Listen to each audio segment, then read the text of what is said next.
Hi, welcome to ವೃಕ್ಷ naturals.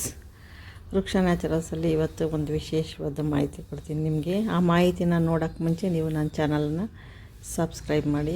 ನೋಡಿ, ಇವತ್ತು ನಮ್ಮನೆ ಸೋಫಾ ಮಾಡೋ ಫ್ಯಾಕ್ಟ್ರಿ ಆಗಿದೆ. ನಾನು ಮನೆ ತಗೊಂಡು 13-14 ವರ್ಷ ಆಯಿತು. ಬಟ್ ನಾವು 2 ಇಯರ್ಸ್ ಏನೂ ಫರ್ನಿಚರ್ಸ್ ಹಾಕಿರಲಿಲ್ಲ. ಗೊತ್ತಲ್ವ, ಮನೆ ತಗೊಂಡ್ಮೇಲೆ ಅಥವಾ ಮನೆ ಕಟ್ಟಿದ ಮೇಲೆ ಎಷ್ಟು ಕ್ರಿಟಿಕಲ್ ಇರುತ್ತೆ ಅಲ್ಲ ಫೈನಾನ್ಷಿಯಲಿ ಅಂತ. 2 ಇಯರ್ಸ್ ಆದಮೇಲೆ ನಾವು ಸೋಫಾ ಮಾಡಿಸ್ಕೊಂಡ್ವಿ. ಸೋಫಾ ಮಾಡಿಸ್ಕೊಂಡಾದ್ಮೇಲೆ ಆವಾಗಲೂ ಇವರೇ ಬಂದು ಮಾಡಿಕೊಟ್ಟಿದ್ರು. ಅದು ತುಂಬ ಚೆನ್ನಾಗಿತ್ತು. ಫ್ಯಾಬ್ರಿಕ್ಗೆ ನಾನು ಆವಾಗ ಮನೆ ಪೇಂಟಿಂಗ್ ಮ್ಯಾಚ್ ಆಗಲಿ ಅಂತ ಲೈಟ್ ಕಲರ್ ಮಾಡಿಸಿದ್ದೆ. ಲೈಟ್ ಕಲರ್ ಮಾಡಿಸಿ 6 ವರ್ಷ 7 ವರ್ಷ ಆಯಿತು. ನಾನು ಎವ್ರಿ ಇಯರ್ ದಸರಾಗೆ ಅದನ್ನು ಗಲೀಜಾಗಿದ್ದೆಲ್ಲ ವಾಶ್ ಮಾಡ್ತಾಯಿದ್ದೆ. ವಾಶ್ ಮಾಡಿ ಸ್ವಲ್ಪ ಯಾಕೋ ಫ್ಯಾಬ್ರಿಕ್ ಎಲ್ಲ ಹಳೆಯದು ಅನ್ನಿಸ್ತಾ ಇತ್ತು. ಮತ್ತು ಒಂಥರ ಈ ನೀರೆಲ್ಲ ಸೋರಿದ್ರೆ ಬರುತ್ತಲ್ಲ, ಜೋರು ಥರ ಆ ಥರ ಎಲ್ಲ ಇತ್ತು.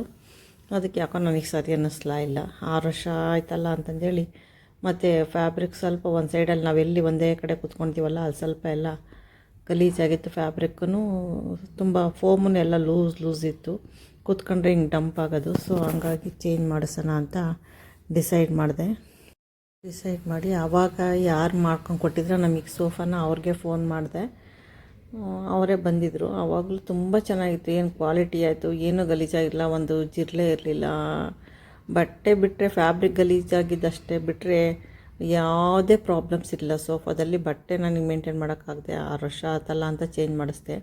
ತುಂಬ ಚೆನ್ನಾಗಿತ್ತು. ಈ ಸಲನೂ ಅಷ್ಟೇ ಅವರೇ ಕ್ಯಾಟ್ಲಾಗ್ ತೊಗೊಂಬಂದಿದ್ರು. ಫ್ಯಾಬ್ರಿಕ್ಕು ನಾವು ಸೆಲೆಕ್ಟ್ ಮಾಡಬೇಕು ಯಾವ್ದು ಬೇಕು ಅಂತ. ಅದನ್ನು ಎಷ್ಟು ಮೀಟ್ರ್ ಬೇಕಾಗುತ್ತೆ ಅಂತ ತಗೊಂಡೋಗಿ ಅವ್ರ ಅಳತೆ ತಗೊಂಬಂದು ಹಾಕ್ತಾರೆ. ಫ್ಯಾಬ್ರಿಕ್ ಏನಾದರೂ ನಿಮಗೆ ಕ್ವಾಲಿಟಿದು ಬೇಕು, ಲೋ ಕ್ವಾಲಿಟಿ ಅಥವಾ ಹೈ ಕ್ವಾಲಿಟಿ ಬೇಕಂದರೆ ಅದನ್ನು ಅವರೇ ಹೇಳ್ತಾರೆ ಎಷ್ಟಕ್ಕೆ ಎಷ್ಟು ರೇಟು ಎಲ್ಲ ಅಂತನ. ಮತ್ತು ಅದಕ್ಕೆ ಹಾಕೋ ಕುಷನ್ಸು ಅಷ್ಟೇ ಲೋಕಲ್ ಏನು ಹಾಕಲ್ಲ ಅವರು. ಸ್ಲೀಪ್ ವೆಲ್ ಮ್ಯಾಟ್ರೆಸ್ ಅಷ್ಟೇ ಹಾಕ್ತಾರೆ. ಡೆನ್ಸಿಟಿ ಅಷ್ಟೇ ತುಂಬ ಚೆನ್ನಾಗಿರೋ ಡೆನ್ಸಿಟಿನೇ ಹಾಕ್ತಾರೆ. ನಾವು 6 ವರ್ಷ ಆದ್ರೂ ಯಾವುದೋ ಒಂದು ಪ್ಲೇಸಲ್ಲಿ ನಾವು ತುಂಬ ಯೂಸ್ ಮಾಡೋ ಪ್ಲೇಸಲ್ಲಿ ಮಾತ್ರ ಸ್ವಲ್ಪ ಲೂಸ್ ಆಗಿತ್ತು ಅಷ್ಟೇ ಅದು ಫೋಮು. ಬೇರೆ ಎಲ್ಲ ಕಡೆ ಸ್ಟಾರ್ಟಿಂಗ್ ಹೆಂಗೆ ಮಾಡಿದ್ರೆ ಅದೇ ಸ್ಟ್ರೆಂತೇ ಇತ್ತು, ಲೂಸ್ ಆಗಿರಲಿಲ್ಲ. ನಾನು ಇನ್ನೊಂದು ಸಲ ಲೈಟಾಗಿ ಇನ್ನೊಂದು ಲೇಯರ್ ಫೋಮನ್ನು ಹಾಕ್ಸಿ ಸ್ಲೀಪ್ ವೆಲ್ ಮ್ಯಾಟ್ರೆಸ್ ಜೊತೆ ತೊಗೊಂಬರ್ತಾರೆ. ಡೆನ್ಸಿಟಿನೂ ಅಷ್ಟೇ ನಾವು ಎಷ್ಟು ಹೇಳ್ತೀವೋ 40-50 ಅಷ್ಟು ನಾವು ಯಾವ್ದು ಹೇಳ್ತೀವೋ ಅದನ್ನು ತಂದು ಹಾಕ್ತಾರೆ. ನಾವು ಅದನ್ನು ಚೆಕ್ ಮಾಡ್ಕೋಬೋದು. ಅವರು ತೊಗೊಂಬಂದಾಗ ಸ್ಲೀಪ್ ವೆಲ್ ಮ್ಯಾಟ್ರೆಸ್ ಅಷ್ಟೇ ಇರುತ್ತೆ. ಅದ್ರ ಮೇಲೆ ನೇಮ್ ಎಲ್ಲ ಇರುತ್ತೆ, ಡೆನ್ಸಿಟಿ ಎಲ್ಲ ಇರುತ್ತೆ, ಮಾರ್ಕ್ ಇರುತ್ತೆ, IS ಪ್ರೂಫ್ ಮಾರ್ಕ್ ಇರುತ್ತೆ. ಅದನ್ನು ಚೆಕ್ ಮಾಡ್ಕೋಬೋದು. ಚೆಕ್ ಮಾಡಿ ಅವ್ರು ನಮಗೆ ತೋರಿಸೇ ಹಾಕೋದು. ನೋಡ್ಕೋಬೋದು ನಾವು ಅವಾಗ ಚೆಕ್ ಮಾಡಿ. ಯಾವುದೇ ಮೋಸ ಏನಿಲ್ಲ ಅದರಲ್ಲಿ. ರೇಟ್ ಅಷ್ಟೇ ನನಗೆ ರೀಸನಬಲ್ ಅನ್ನಿಸ್ತು. ನಿಮಗೆ ಹೇಗೆ ಅನಿಸುತ್ತೋ ಗೊತ್ತಿಲ್ಲ. ಯಾರಾದರೂ ಮಾಡಿಸ್ಬೇಕು ಅಂತಂದರೆ ಅವ್ರ ಫೋನ್ ನಂಬರ್ ಇರುತ್ತೆ, ನಾನು ಡಿಸ್ಕ್ರಿಪ್ಷನ್ ಬಾಕ್ಸಲ್ಲಿ ಹಾಕಿರ್ತೀನಿ. ಕಾಂಟ್ಯಾಕ್ಟ್ ಮಾಡಿ ಮಾಡಿಸ್ಕೋಬೋದು. ಮನೆಗೆ ಬಂದು ಮಾಡಿಕೊಡ್ತಾರೆ. ಮತ್ತು ಮನೆಯಲ್ಲಿ ನಮಗೆ ಯಾವ ಪ್ಲೇಸಲ್ಲಿ ಸೂಟ್ ಆಗುತ್ತೆ ಅಂತ ಆ ಪ್ಲೇಸ್ ಮೆಜರ್ಮೆಂಟ್ ತಗೊಂಡು ಆ ಪ್ಲೇಸಿಗೆ ಎಷ್ಟು ಸೀಟ್ರು, ಯಾವ ಥರ ಲುಕ್ಕು, ಅವ್ರ ಹತ್ರನೂ ಮಾಡಿರೋ ಸುಮಾರು ಪ್ಯಾಟರ್ನ್ಸ್ ಇರುತ್ತೆ.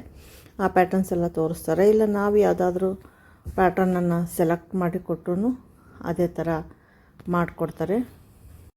ನಾನೇನು ಪ್ಯಾಟ್ರನ್ ಸೆಲೆಕ್ಟ್ ಮಾಡೋಷ್ಟಿರಲಿಲ್ಲ, ಯಾಕಂದರೆ ನಂದು ಬಿಫೋರು 5-6 ಇಯರ್ಸ್ ಬ್ಯಾಕ್ ಮಾಡಿಸಿದ್ನಲ್ಲ, ಸೇಮ್ ಪ್ಯಾಟರ್ನೇ ಇತ್ತು. ಅದಕ್ಕೆ ಇನ್ನೊಂದು ಸ್ವಲ್ಪ ಒಂದು 40 ಡೆನ್ಸಿಟಿ ಒಂದು ಫೋಮನ್ನು ಒಂದು ಲೇಯರ್ ಹಾಕ್ಸ್ಬಿಟ್ಟು ಅದ್ರ ಮೇಲೆ ಮತ್ತೆ ಹೊಸ ಫ್ಯಾಬ್ರಿಕನ್ನು ಹಾಕಿಸ್ದೆ ಅಷ್ಟೇ. ತುಂಬ ಚೆನ್ನಾಗಿ ಮಾಡಿಕೊಟ್ರು. ಅವರು ಯಾವುದನ್ನು ಅಲ್ಲಿ ಅವ್ರ ಫ್ಯಾಕ್ಟ್ರಿಗೆ ತೊಗೊಂಡೋಗಿ ಮಾಡಲ್ಲ. ನಾವು ನಮ್ಮ ಮನೆಗೆ ತೊಗೊಂಬರ್ತಾರೆ, ಬಟ್ಟೆ ತೊಗೊಂಬರ್ತಾರೆ, ಫೋಮ್ ತೊಗೊಂಬರ್ತಾರೆ, ಎಲ್ಲ ಇಲ್ಲೇ ನಮ್ಮ ಮನೆಯಲ್ಲೇ ಮಾಡ್ತಾರೆ. ಮಿಷನ್ಸ್ ಆಯಿತು, ಟೂಲ್ಸ್ ಆಯಿತು, ಎಲ್ಲ ತೊಗೊಂಬಂದು ನಮ್ಮ ಮನೆಗೆ ಮಾಡಿಕೊಡ್ತಾರೆ. ಅವರು ಕ್ಯಾರಿ ಮಾಡೋದು ಟ್ರಾನ್ಸ್ಪೋರ್ಟೇಷನ್ಸ್ ಏನೂ ಇರಲ್ಲ, ಈಸಿ ಇರುತ್ತೆ ಅವರು. ಯಾಕಂದರೆ ಫ್ಯಾಬ್ರಿಕ್ ಎಲ್ಲ ಹೋಲ್ಸೇಲಾಗಿ ಫ್ಯಾಕ್ಟ್ರಿಯಿಂದನೇ ತೊಗೊಂಬರ್ತಾರೆ. ಆವಾಗ ಅದು ಒಂದು ನಮಗೆ ರೀಸನಬಲ್ ಆಗುತ್ತೆ. ಮತ್ತು ಇವ್ರದ್ದು ಟ್ರಾನ್ಸ್ಪೋರ್ಟೇಷನ್ ಇರಲ್ಲ. ಅಲ್ಲಿಗೆ ತೊಗೊಂಡೋಗು ಮಾಡ್ಕೊಂಬ ಮತ್ತು ಅಲ್ಲಿಂದ ತೊಗೊಂಬ ಆ ಥರ ಟ್ರಾನ್ಸ್ಪೋರ್ಟೇಷನ್ ಚಾರ್ಜಸ್ ಇರಲ್ಲ. ಇಲ್ಲೇ ನಮ್ಮ ಕಣ್ಮುಂದೆನೇ ಮಾಡೋದ್ರಿಂದ ಕ್ವಾಲಿಟಿ ನಮಗೆ ಗೊತ್ತಾಗುತ್ತೆ. ಈ ಬ್ಯಾಕ್ ಸೈಡೂ ಅಷ್ಟೇ ನೋಡಿ, ಅವ್ರು ಹಾಕ್ತಾಯಿದ್ದಾರಲ್ಲ ಸೋಫಾ ಬ್ಯಾಕ್ ಸೈಡ್ ಬಾಟಮಲ್ಲಿ ಇಲ್ಲಿಗೆ ಎಲ್ಲರೂ ಕೋರ ಬಟ್ಟೆ ಥರ ಹಾಕ್ತಾರೆ. ಕೋರ ಬಟ್ಟೆ ಅಂದರೆ ಗೊತ್ತಿದೆ ನಿಮಗೆ, ಹೆಂಗೆ ಮುಟ್ಟಿದ್ರೆ ಎಲ್ಲ ಪುಡಿ ಆಗ್ತಾ ಇರುತ್ತೆ. ಅದು ಹಾಕಿದ್ರೆ ಜಿರಳೆ ಸೇರ್ಕೊಂಡ್ಬಿಡುತ್ತೆ. ಅದಕ್ಕೆ ಈ ಥರ ಇದು ಯಾವ ಥರ ಕ್ಲಾತ್ ಅಂತಂದರೆ, ಇದು ನಾವು ಅಂಬ್ರೆಲಾ ಯೂಸ್ ಮಾಡ್ತೀವಲ್ವ, ಅಂಬ್ರೆಲಾದ್ದು ಕ್ಲಾತ್ ಬರುತ್ತಲ್ಲ, ಸೇಮ್ ಕ್ಲಾತ್ ಇದರಲ್ಲಿ ನೋಡಿ. 6 ವರ್ಷ ಆದಮೇಲೆ ನಮ್ಮ ಮನೆಗೆ ಸೋಫಾ ರಿಮೂವ್ ಮಾಡಿದ್ದೀವಿ. ಒಂದೇ ಒಂದು ಎಲ್ಲೂ ಒಂದು ಜಿರ್ಲೆದು ಕಾಕ್ರೋಚ್ ಒಂದು ಎಗ್ಗೂ ಸಹ ಸಿಕ್ಕಿಲ್ಲ. ಅವರು ಅದೇ ಹೇಳ್ತಾಯಿದ್ರು, ಎಷ್ಟೋ ಮನೆಗೆ ಹೋಗಿ ಸೋಫಾ ರಿಮೂವ್ ಮಾಡಿದ್ರೆ ಹಿಂಗೆ ಸೈನ್ಯ ಥರ ಬರ್ತಾಯಿರೋದು ಜಿರ್ಲೆ, ನಿಮ್ಮ ಮನೇಲಿ ಎಲ್ಲಿ ಹುಡ್ಕಿದ್ರು ಒಂದು ಎಗ್ಗೂ ಇಲ್ಲ, ಎಲ್ಲ ಕಿತ್ತಾಕಿದ್ರೂ ನೀಟಾಗಿದೆ ಅಂತ. ಆ ಬಟ್ಟೆ ನೋಡಿ ಎಷ್ಟು ನೀಟಾಗಿ ಹಾಕಿದ್ದಾರೆ. ಬ್ಯಾಕ್ ಸೈಡ್ ಏನು ಅದರಲ್ಲಿ ಒಂದು ಜಿರ್ಲೆನೂ ಹೋಗೋಕ್ಕಾಗಲ್ಲ, ಅಲ್ಲಿನೂ ಸೇರ್ಕೊಳಕ್ಕಾಗಲ್ಲ, ನೀಟಾಗಿ ಕವರ್ ಮಾಡಿಕೊಡ್ತಾರೆ. ಫಿನಿಶಿಂಗ್ ಮಾತ್ರ ತುಂಬ ಸೂಪರಾಗಿರುತ್ತೆ. ಲೆಗ್ಸ್ ಅಷ್ಟೇ ಯಾವಾಗಲೂ ಎಷ್ಟೇ ಹಾಕ್ತಾರೆ ಅವರು, ಕ್ವಾಲಿಟಿ ಇರೋದೇನ. ಇದು ನಾವು ಬಿಫೋರ್ 6 ಇಯರ್ಸ್ ಹಾಕ್ಸಿದ್ದೆ ಲೆಗ್ಸು, ಅದನ್ನೇ ಮತ್ತೆ ರಿಮೂವ್ ಮಾಡಿ ಹೊಸ ಫ್ಯಾಬ್ರಿಕ್ ಹಾಕಿ ಮತ್ತೆ ಅದನ್ನೇ ಹಾಕ್ತಾಯಿದ್ದಾರೆ ಚೆನ್ನಾಗಿದೆ ಅಂತಂದೇಳಿ. ನಾನು ಓಕೆ ಅದು ಚೆನ್ನಾಗಿರೋದ್ರಿಂದ ಏನು ಮತ್ತೆ ಅದನ್ನು ರಿಪ್ಲೇಸ್ ಮಾಡೋದು ಬೇಡ ಅಂತ ಅದನ್ನೇ ಯೂಸ್ ಮಾಡೋಕ್ಕೆ ಹೇಳಿದೆ. ಚೆನ್ನಾಗಿದ್ದರಿಂದ ನನಗೇನು ಅದರ ಅವಶ್ಯಕತೆ ಇರಲಿಲ್ಲ, ಓಕೆ ಅನ್ನಿಸ್ತು ನನಗೂ. ಸೊ ಅದನ್ನೇ ಯೂಸ್ ಮಾಡೋಕ್ಕೆ ಹೇಳಿದೆ. ಫೈನಲ್ಗೆ ಸೋಫಾ ಹೇಗೆ ಬಂದಿದೆ ಅಂತ ನಾನು ನಿಮಗೆ ತೋರಿಸ್ತೀನಿ. ಎಲ್ಲ ಫುಲ್ ಎಷ್ಟು ಮೆಜರ್ಮೆಂಟ್ ತಗೊಂಡು ಯಾವ ಸೈಜಿಗೆ ಎಷ್ಟು ಬೇಕು ಅಂತ ಎಲ್ಲ ಮಾಡಿದ್ದಾರೆ ನೋಡಿ, ನೀವೇ ನೋಡ್ಬೋದು ಫಿನಿಶಿಂಗ್ ಯಾವ ಥರ ಕಾಣ್ತಾ ಇದೆ ಅಂತ. ಒಂದೊಂದು ಪೀಸನ್ನು ಸಪ್ರೇಟ್ ಮಾಡಿ ಜಾಯಿಂಟ್ ಮಾಡ್ತಾರೆ. ತುಂಬ ಲೆಂತಿಯಾಗಿ ಬೇಕು ಅಂದರೆ ಲೆಂತಿಯಾಗೂ ಮಾಡ್ತಾರೆ, ಅಷ್ಟೇ ಪೀಸ್ ಬೇಕು ಅಂದರೆ ಪೀಸು ಮಾಡಿಕೊಡ್ತಾರೆ. ನಮಗೆ ಅಡ್ಜಸ್ಟಬಲ್ಗೆ ಮೂವ್ ಮಾಡೋಕ್ಕೆ, ಕ್ಲೀನ್ ಮಾಡೋಕ್ಕೆ, ಮೇಂಟೆನೆನ್ಸ್ಗೆ ತುಂಬ ಈಸಿ ಇರುತ್ತೆ. ನೋಡಿ ಟೋಟಲ್ ಫಿನಿಶಿಂಗು ಯಾವ ಥರ ಬಂದಿದೆ ಅಂದರೆ ಈ ಥರ ಬಂದಿದೆ. ನಿಂತ್ಕೊಂಡು ನೋಡಿದಾಗ ಖುಷಿಯಾಗುತ್ತೆ ತುಂಬ ಚೆನ್ನಾಗಿ ಬಂದಿದೆ ಅಂತ. ನೋಡಿ ಎಷ್ಟು ಸ್ಟ್ರಾಂಗ್ ಆಗಿದೆ, ಅದು ಮೇಲೆ ಎಷ್ಟು ವೆಯ್ಟ್ ಹಾಕಿದ್ರೂ ಅದೇನು ಒಳಗಡೆ ಹೋಗಲ್ಲ, ಆ ಥರ ಇದೆ. ಟೀಪಾಯಿನೂ ಅಷ್ಟೇ, ಅದೇ ಹಳೆ ಟೀಪಾಯಿಗೆ ಮತ್ತು ನ್ಯೂ ಫ್ಯಾಬ್ರಿಕ್ ಹಾಕಿದ್ದಾರೆ, ಅದೇನು ಹೊಸದೇನಲ್ಲ. ಚೆನ್ನಾಗಿ ಬಂದಿದೆ ಕ್ವಾಲಿಟಿ. ಇದೆಲ್ಲ ಅವ್ರ ಹತ್ರನೇ ನಾನು ಮಾತಾಡ್ಸಿಸ್ತೀನಿ, ಅವ್ರದ್ದೇ ವಿಡಿಯೋ ಇದೆ, ರೆಕಾರ್ಡ್ ಮಾಡ್ಕೊಂಡಿದ್ದೀನಿ. ಅವರೇ ಹೇಳ್ತಾರೆ ನೋಡಿ ಎಲ್ಲಿ ಅವ್ರ ಶಾಪ್ ಎಲ್ಲಿದೆ, ಅವ್ರು ಎಲ್ಲಿ ಬೇಕಂದ್ರೆ ಬಂದು ಮಾಡಿಕೊಡ್ತಾರೆ. ಅವ್ರ ಫೋನ್ ನಂಬರು ಎಲ್ಲ ಡೀಟೇಲ್ಸು ಅವರೇ ಮಾತಾಡಿರ್ತಾರೆ. ನೀವು ಅವ್ರಿಗೆ ಫೋನ್ ಮಾಡಿಕೊಂಡು ಬೇಕಂದರೆ ಆರ್ಡ್ರ್ ಕೊಡ್ಬೋದು. ಅವರು ನಿಮ್ಮ ಮನೆ ಹತ್ರನೇ ಬಂದು ಅಳತೆ ತಗೊಂಡು ನಿಮ್ಮ ಮನೆಗೆ ಯಾವ ಥರ ಸೂಟ್ ಆಗುತ್ತೋ ಅದೇ ಥರನೇ ಮಾಡಿಕೊಡ್ತಾರೆ. ನಮ್ಮ ಮನೆಗೂ ಅಷ್ಟೇ ಸ್ಟಾರ್ಟಿಂಗ್ ಬಂದಾಗ ಅವ್ರು ಇದೇ ಥರ ಸೇಮ್ ಮೆಜರ್ಮೆಂಟ್ ತಗೊಂಡು ನಮ್ಗೆ ಯಾವ ಥರ ಬೇಕು ಅಂತ, ನಾವು ಕಾರ್ನರ್ ಎಲ್ ಶೇಪೇ ಕೇಳಿದ್ರಿಂದ ಆವಾಗಲೇ ಮಾಡಿಕೊಟ್ಟಿದ್ರು.